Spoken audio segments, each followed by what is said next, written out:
a noite inteira e continua cansado? Você pode ter distúrbio do sono. A doença é mais comum do que imaginamos e a cura pode estar na mudança de pequenos hábitos.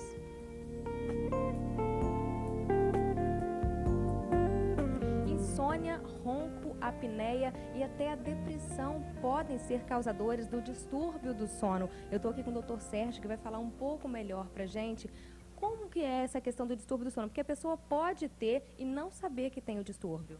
Sem dúvida. Uma das maiores dificuldades que nós temos na medicina do sono é a identificação pelas pessoas de que elas possam ter um distúrbio do sono. Por quê?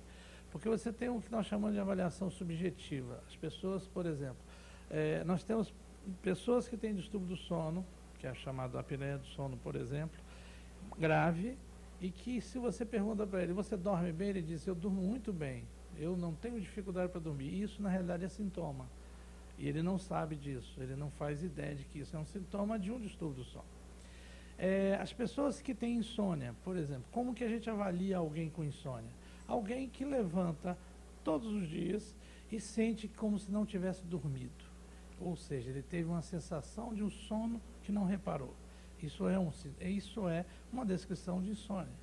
As pessoas que têm dificuldade de começar a dormir, isso é insônia.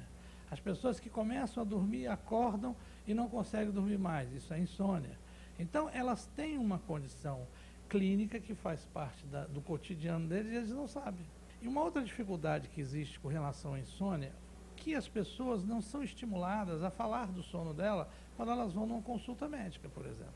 Então as pessoas não falam do sono e quando sabem que tem insônia não falam com medo do médico passar remédio e ela ficar dependente. Porque vocês fazem isso aqui com os motoristas, né, que precisam trabalhar à noite, que viajam à noite, né, dirigindo. Como é que é esse tratamento de prevenção que vocês fazem? Isso foi um programa desenvolvido aqui na empresa, isso é um programa que é original daqui da empresa, criado há mais de 5 anos. Então nós criamos mecanismos que nos permitem identificar quem pode ter um distúrbio do sono, quem não tem um distúrbio do sono, mas mesmo quem não tem um distúrbio do sono, nós fazemos avaliações, como a polissonografia, periodicamente. Com acompanhamento, né? Acompanhamento e monitoramento de maneira objetiva da qualidade do sono.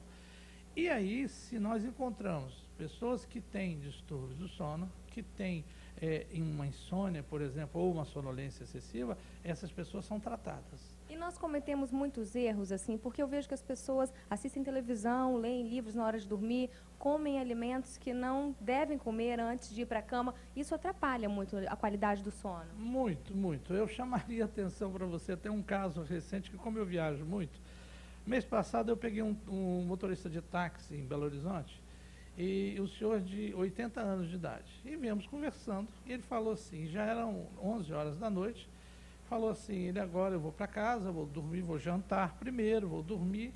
Aí eu estimulei a ele falar, como é que é a rotina do senhor? Ah, não, primeiro eu tomo duas doses de vodka, depois eu tomo uma cerveja, e depois eu como bem, e depois eu vou dormir. Aí quando eu deixei ele falar, e no final disse para ele, o senhor é uma bomba prestes a explodir. E se eu soubesse que o senhor faz isso tudo, eu não teria entrado no seu carro. Por quê? Isso aí nos permite afirmar que este indivíduo tem um sono de qualidade muito ruim e que ele acha que dorme bem.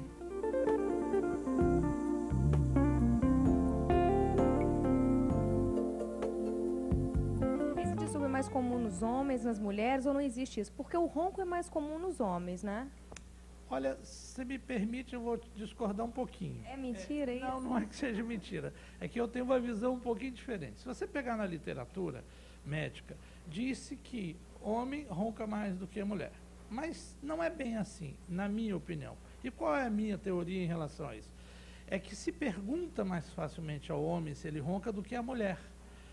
Porque, de certa forma, a pergunta é um tanto quanto constrangedora. Mas existe o distúrbio do sono, tanto no homem quanto na mulher. E na mulher, depois da menopausa, a frequência se iguala com os homens. E isso teria relação com uma certa dose de proteção hormonal que a mulher deixa de ter depois e que muda esse processo nela depois da menopausa. Mas o importante é que há tratamento, né? Há como reverter a situação. Sem dúvida, sem dúvida. O que eu não tenho dúvida do seguinte, falta muita informação para a pessoa. Então, essa semana eu atendi, só para ilustrar isso, eu atendi uma moça de 20 anos de idade, universitária, e que ela chegou verbalizando para mim que ela tem insônia. Então, ela já chegou com um diagnóstico posto por ela. E quando eu fui fazer a avaliação, eu fiz a avaliação clínica dela e ao final eu mostrei para ela que ela não tinha insônia, o que ela tinha é um outro distúrbio de sono chamado distúrbio de ritmo biológico. Por quê? Ela dorme às 4 da manhã e acorda ao meio-dia. Então ela tem uma característica diferente, que é diferente da insônia, que é um distúrbio e que tem tratamento. Tá. Certo. Então as pessoas desconhecem mesmo, às vezes confundem até o tipo de problema que existe, né? Se você quer ver um exemplo, insônia, quando o indivíduo tem uma percepção de que o sono não é reparador. Então ele acorda todos os dias com a sensação de não ter dormido. E ele acha que aquilo é normal. Aí ele começa a justificar, não porque eu estou preocupado, não porque eu estou com dívida, não porque... Aí ele começa a justificar e essa coisa faz com que ele mantenha o processo dele, quando esse processo poderia ser revertido.